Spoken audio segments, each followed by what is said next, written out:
शब्द या वाक्य में कर्म मौजूद रहता है उसे सकर्मक क्रिया कहते हैं, या जिस शब्द या वाक्य में कार्य होने का फल या प्रभाव कर्म पर पड़ता है उसे सकर्मक क्रिया कहते हैं, या जिस शब्द या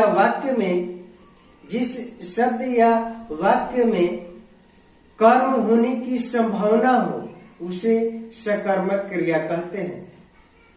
इसे कुछ उदाहरण के द्वारा समझने का प्रयास करते हैं। देखिए, जैसे कि कहा जा रहा है कि मोहन आम खाता है, मोहन आम खाता है।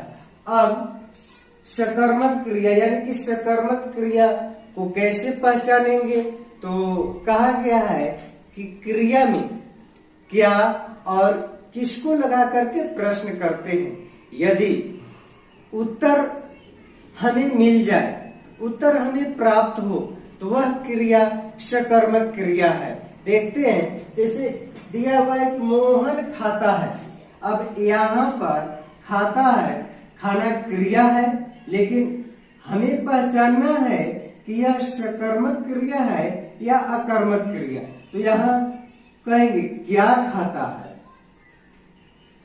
क्या खाता है, क्या खाता है, तो हमें उत्तर मिलता है कि आम खाता है। क्या खाता है, तो हमें उत्तर क्या प्राप्त होगा, उत्तर हमें क्या मिला, आम। आम खाता है, यही आम जो है, यह आम जो है क्या है, कर्म। और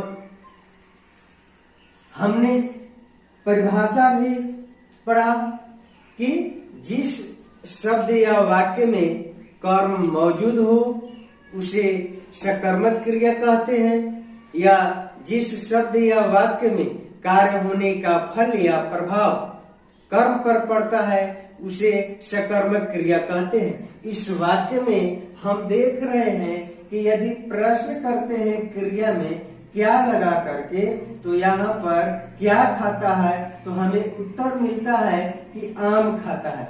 आम जो कर्म है और इसमें कार्य होने का फल या प्रभाव कर्म पर पड़ रहा है, इसीलिए यह होगा सकर्मक क्रिया।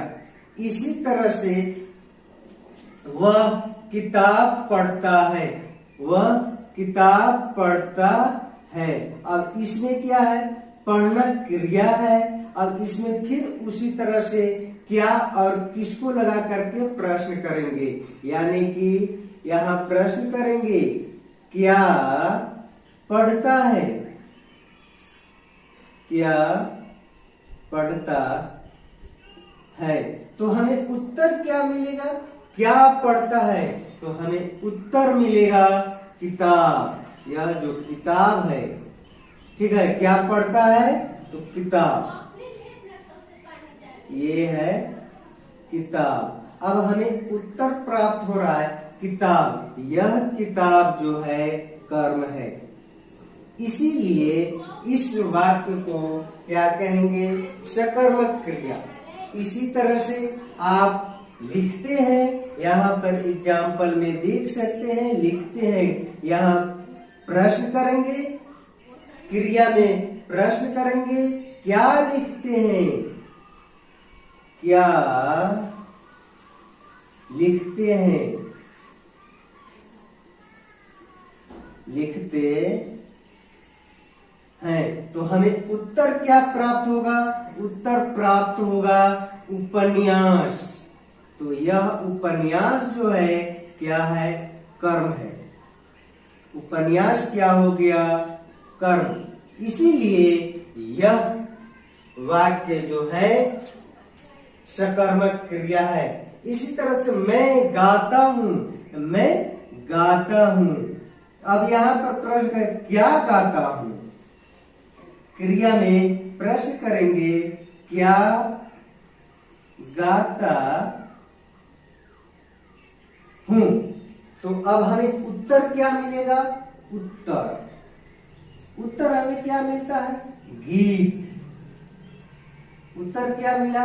गीत गाता हूं। तो यहां पर जो है यह कर्म है, इसीलिए यह वाक्य क्या हो गया? सकर्मक क्रिया। इस पूरे वाक्य को क्या कहेंगे? इस पूरे वाक्य को कहेंगे सकर्मक क्रिया। सकर्मक क्रिया। इसी तरह से इसको भी इस पूरे वाक्य को इसको कहेंगे सकर्मक क्रिया। सकर्मक क्रिया।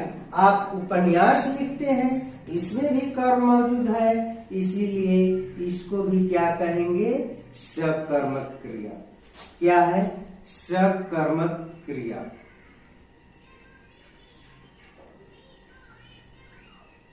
सकर्मक क्रिया। मैं गीत गाता हूं, मैं गीत गाता हूं, इसे भी क्या कहेंगे? सकर्मक क्रिया। सकर्मक क्रिया। इसी तरह से इस एग्जाम्पल में यहां पर कर्म तो स्पष्ट रूप से मौजूद था, इसीलिए हमने क्या और किसको लगा करके प्रश्न कर लिया और हमें उत्तर भी प्राप्त हो गए। परंतु कभी कभी यहाँ जो है इस तरह से कर्म मौजूद नहीं होता है, कभी कभी कर्म छिपा हुआ रहता है और उस समय हम जो है संशय की स्थिति में पड़ जाते हैं, असमंजस की स्थिति में पड़ जाते हैं कि आखिर अब इसे क्या कहें? सकर्मक क्रिया है या अकर्मक क्रिया? कर्म छिपा हुआ रहता है, यहाँ वाक्य दिया हुआ है परंतु इसमें कर्म मौजूद है ही नहीं। और यदि जब कर्म प्रत्यक्ष रूप से मौजूद नहीं है तो इसे सकर्मक क्रिया कहेंगे या अकर्मक क्रिया कहेंगे, इसे समझना बड़ा मुश्किल लगता है।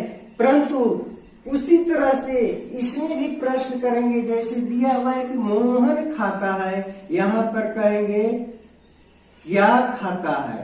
प्रश्न करेंगे, क्रिया यही है, खाना क्रिया है, इसलिए यहाँ प्रश्न करेंगे क्या खाता है? क्या खाता है? हमें उत्तर क्या प्राप्त होगा? हमें उत्तर प्राप्त होगा क्या? मोहन खाता है। क्या खाता है? तो हमें उत्तर जो प्राप्त होगा वह प्रत्यक्ष रूप से प्राप्त नहीं होगा, परंतु उत्तर अप्रत्यक्ष रूप से प्राप्त होगा। मोहन खाता है, आखिर वह खाने का काम कर रहा है, या तो रोटी खाता होगा, या तो चावल खाता होगा, या तो आम खाता होगा, या तो केला खाता होगा, या संतरा खाता होगा। कुछ न कुछ मोहन जो है खाने का कार्य कर रहा है। यहाँ पर कर्म जो है प्रत्यक्ष रूप से मौजूद नहीं है, परंतु यहाँ पर जब प्रश्न करते हैं कि क्या खाता है तो हमें उत्तर जो है दबी आवाज में मिलता है। आम खाता है, रोटी खाता है, संतरा खाता है, सेब खाता है, यानी कि यहाँ इस पर इसमें जो है कर्म मौजूद नहीं है, प्रत्यक्ष रूप से मौजूद नहीं है, कर्म छिपा हुआ है। परंतु इसे कभी हम जो है भूल न करेंगे, हम इसे सकर्मक क्रिया ही कहेंगे, क्योंकि कर्म इसमें कुछ न कुछ है। क्या लगा करके यदि हम क्रिया में क्या लगा करके प्रश्न करते हैं तो हमें उत्तर प्राप्त होता है। मोहन क्या खाता है? तो या तो रोटी खाता होगा, या आम खाता होगा, केला भी खाता होगा, कुछ न कुछ मोहन खाने का कार्य कर रहा है। इसलिए इस वाक्य को भी क्या कहेंगे? सकर्मक क्रिया कहेंगे। सकर्मक क्रिया इसे कहेंगे। और हमने तो परिभाषा भी हमने पढ़ा है कि जिस शब्द या वाक्य में कर्म मौजूद होने की संभावना हो उसी भी सकर्मक क्रिया कहते हैं। यहाँ पर जो है कर्म मौजूद होने की संभावना है, या तो रोटी हो सकता है, या तो आम हो सकता है, या केला हो सकता है, या नारंगी हो सकता है, या संतरा हो सकता है। यहाँ पर कर्म मौजूद होने की संभावना है, इसीलिए निसंकोच इसे सकर्मक क्रिया कहेंगे। इसी तरह से अगला उदाहरण देखते हैं कि वह पढ़ता है। यहाँ पर प्रश्न करेंगे क्या पढ़ता है। इसी तरह से प्रश्न करेंगे क्या पढ़ता है। यहाँ पर भी जो है हमें उत्तर प्राप्त नहीं, प्रत्यक्ष रूप से उत्तर प्राप्त नहीं हो रहा है, प्रत्यक्ष रूप से कर्म दिया हुआ नहीं है, परंतु यहाँ पर कर्म होने की संभावना है, कर्म मौजूद होने की संभावना है, इसीलिए इसे क्या कहेंगे, सकर्मक क्रिया कहेंगे।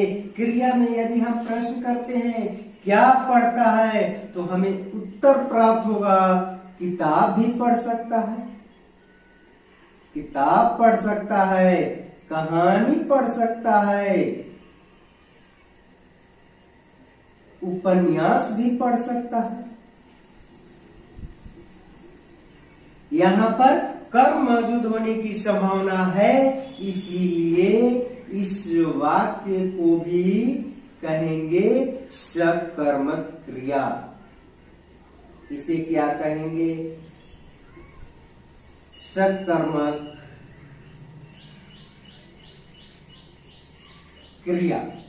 आप लिखते हैं, अब अगला है आप लिखते हैं, यहां भी प्रश्न करेंगे क्या लिखते हैं, क्या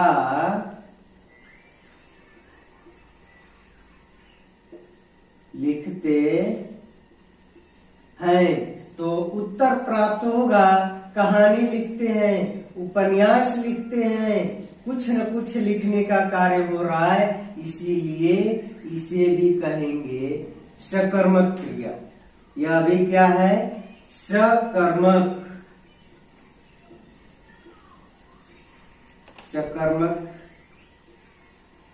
क्रिया। इसी तरह से मैं गाता हूं, क्या गाता हूं, यहां पर प्रश्न करेंगे क्या गाता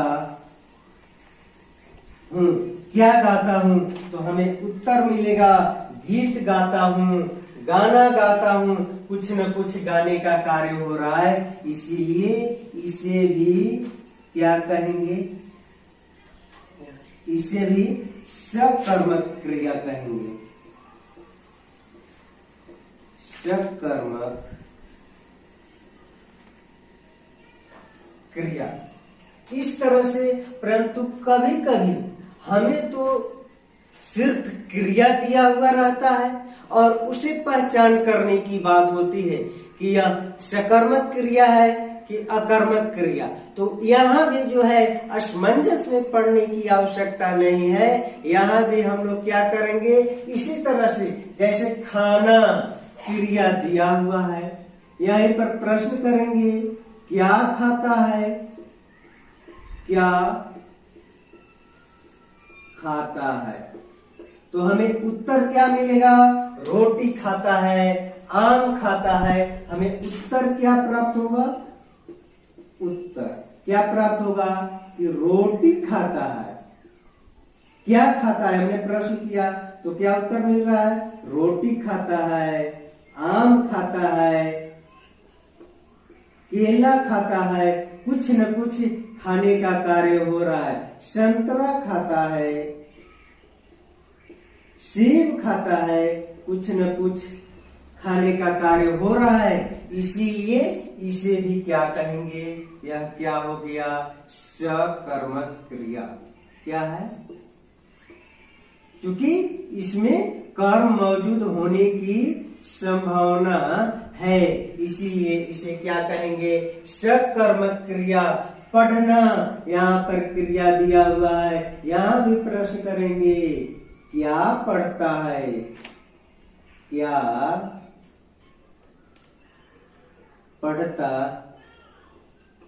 है, हमें उत्तर प्राप्त होगा कहानी पढ़ता है, कहानी पढ़ता है, उपन्यास पढ़ता है, कुछ न कुछ पढ़ने का कार्य हो रहा है, इसीलिए इसे भी सकर्मक क्रिया कहेंगे, सकर्मक क्रिया कहेंगे। लिखना, यहां भी प्रश्न करेंगे क्या लिखता है, क्या लिखता है, हमें उत्तर क्या प्राप्त होगा, क्या लिखता है तो उत्तर प्राप्त होगा कहानी लिखता है, उपन्यास लिखता है, कुछ न कुछ लिखने का कार्य हो रहा है, यहाँ भी कर्म मौजूद होने की संभावना है, इसीलिए इसे भी सकर्मक क्रिया कहेंगे, इसे भी सकर्मक क्रिया कहेंगे। अब यहाँ पर गाना, क्या, यहाँ पर प्रश्न करेंगे उसी तरह से क्या गाता है, क्या गाता है, तो हमें उत्तर मिलेगा गाना गाता है, इसीलिए इसे भी क्या कहेंगे, सकर्मक क्रिया, सकर्मक क्रिया। इस तरह से हमें विभिन्न परीक्षाओं में इस तरह से वाक्य दिए हुए रहते हैं और हमें सकर्मक क्रिया की पहचान करना होता है। तो जैसा कि आप सबों ने एग्जाम्पल्स के माध्यम से देखा कि कैसे इन्हें हम पहचाने कि ये सकर्मक क्रिया है या अकर्मक क्रिया।